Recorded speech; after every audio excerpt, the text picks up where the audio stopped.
Bonjour, aujourd'hui 28e jour, c'est le dernier jour de cet enseignement avec celle qui voit loin. J'espère que vous vous portez bien en ce jour, en ce lundi. J'espère que vous allez bien et j'espère que vous vous laissez emporter par la vague de celle qui voit loin, la visionnaire, la prophétesse. J'espère que vous avez pris beaucoup de plaisir, autant que moi, avec cet enseignement. Je vais lire aujourd'hui le dernier enseignement et puis nous allons ensuite célébrer cet enseignement, célébrer cette gardienne, bien sûr, en relisant, en regardant toutes les vidéos que je vous ai proposées. Voilà, donc libre à vous de repartir sur l'ancien, de vous délecter de tout ça, ou alors complètement intégrer les enseignements que vous avez reçus avant. Voilà. Allez, 28e jour, masque ou miroir. Les rôles qu'il est demandé à chaque être humain de jouer au cours de sa vie peuvent être à l'image de nos natures aux talents variés. Nous devenons des amis, des parents, des amants, des soutiens de famille, des enseignants, des messagers, des étudiants, et nous accueillons bien d'autres identités dans l'ensemble de nos compétences humaines. En développant les qualités requises pour remplir ces rôles, nous développons notre potentiel. Les masques qui peuvent inhiber notre croissance se trouvent également dans les rôles que nous jouons. L'enseignant qui rabaisse un étudiant très brillant parce qu'il se sent menacé par tant d'intelligence porte le masque de la jalousie ou de la peur. Le parent qui fait honte à un enfant de sa maladie parce qu'elle lui coûte un maximum de temps et d'argent porte le masque de l'égoïsme immature. Celui qui, devant qui que ce soit d'autre, n'arrête pas de parler de son ou sa partenaire avec mépris, porte le masque du ressentiment et de la vengeance. Tous ces masques reflètent les besoins à guérir chez la personne qui les porte.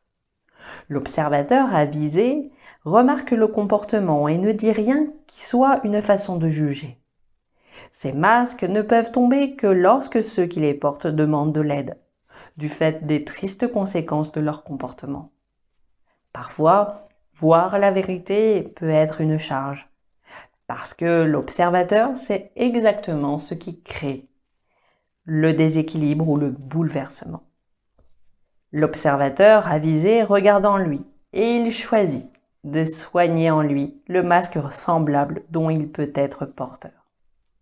Voilà pour cet enseignement, le dernier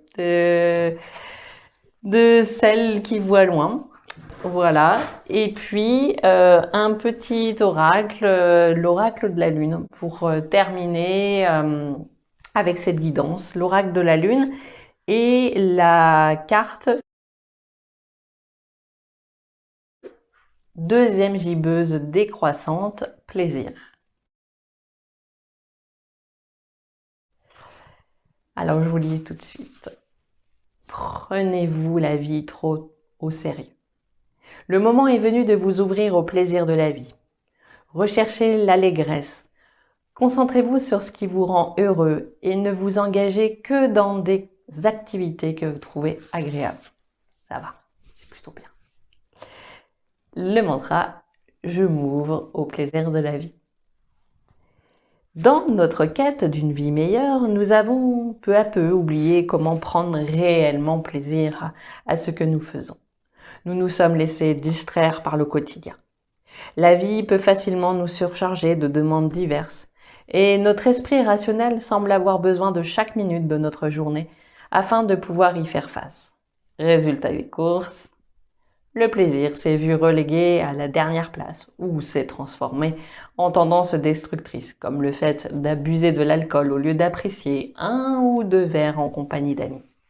Une grande partie du plaisir consiste à lâcher prise. Cela ne veut pas dire se rendre ou abandonner.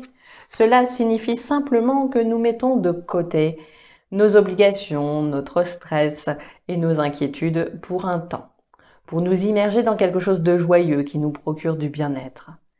Si nous ne nous permettons pas d'éprouver du plaisir, que ce soit sous forme de rire, de jeu, de sensualité ou de développement de nos talents, nous vivons à demi torturés par un manque.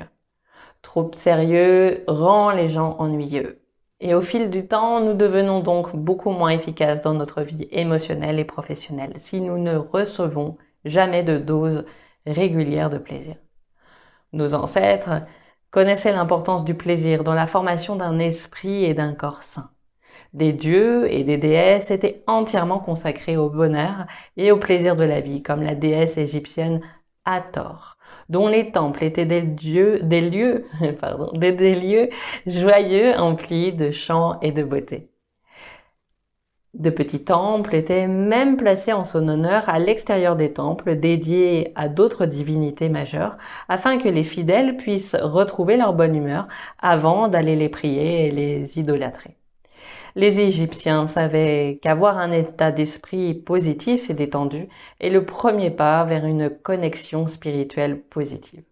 La pierre ou le métal associé, la pierre plutôt, qui va vous aider à retrouver cette joie et ce plaisir, c'est la turquoise. Donc vous allez pouvoir porter cette pierre. Voilà.